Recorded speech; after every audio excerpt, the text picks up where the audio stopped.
que je déteste par-dessus tout, je déteste le manque de respect et l'injustice. Je les comprends dans un sens et non dans l'autre sens. Je les comprends dans le sens où ces jeunes-là sont bourrés de potentiel. Ils ne sont pas écoutés au fait par les dirigeants au fait de leur pays. Donc, ils préfèrent quitter au fait leur pays d'origine parce qu'ils ne voient pas au fait le pays comme un lieu au fait de sécurité. Et pour eux, venir à l'Eldorado sera vraiment le meilleur moyen de trouver le bonheur.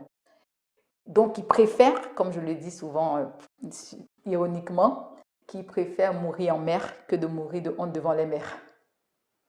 Juste pour dire que ces personnes, au fait, préfèrent risquer leur vie pour venir à l'Occident parce que, voilà, ils sont sous-estimés, au fait, par les dirigeants, au fait, du pays.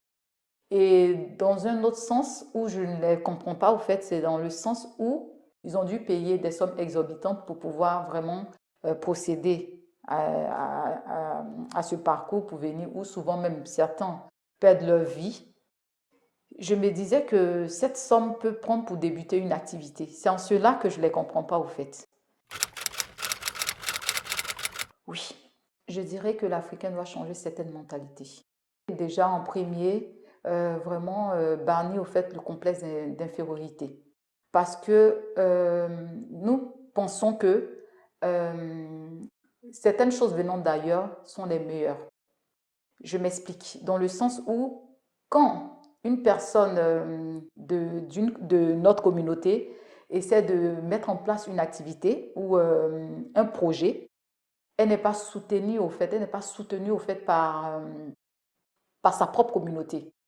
Parce que si elle était soutenue par sa propre communauté, cette activité pouvait exceller, pouvoir permettre de donner du travail à d'autres membres au fait de la communauté. Et nous préférons aller acheter chez le voisin que de soutenir au fait sa propre communauté.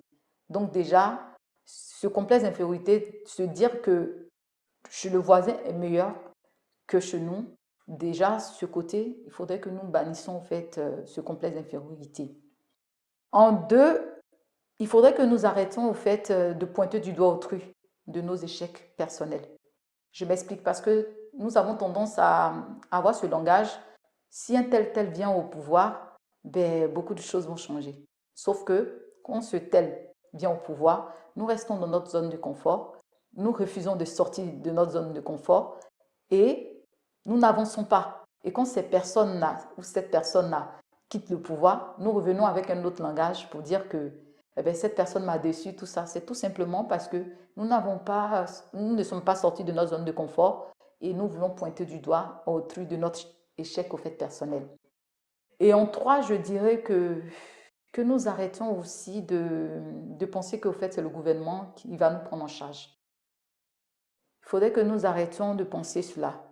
Ce n'est pas du tout le rôle du gouvernement de dire que le gouvernement va nous prendre en charge de façon individuelle. Non, ce n'est pas le rôle du gouvernement. Le rôle du gouvernement, c'est vraiment de veiller sur l'éducation pour pouvoir plus tard créer des formations, pour créer des emplois.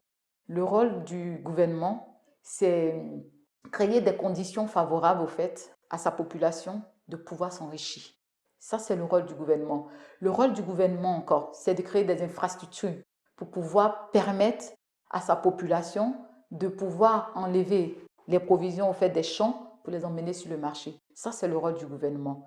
Donc, comme j'entends souvent certaines personnes de notre communauté dire que ben, le gouvernement, c'est le gouvernement qui doit faire ci, qui doit faire ça, déjà, si nous changeons cette mentalité, je pense que nous allons y arriver parce que nous sommes bourrés au fait de compétences, de qualité. Il y a des personnes intellectuelles en Afrique, mais qui ne sont pas compris au fait, qui sont négligées, sous-estimées.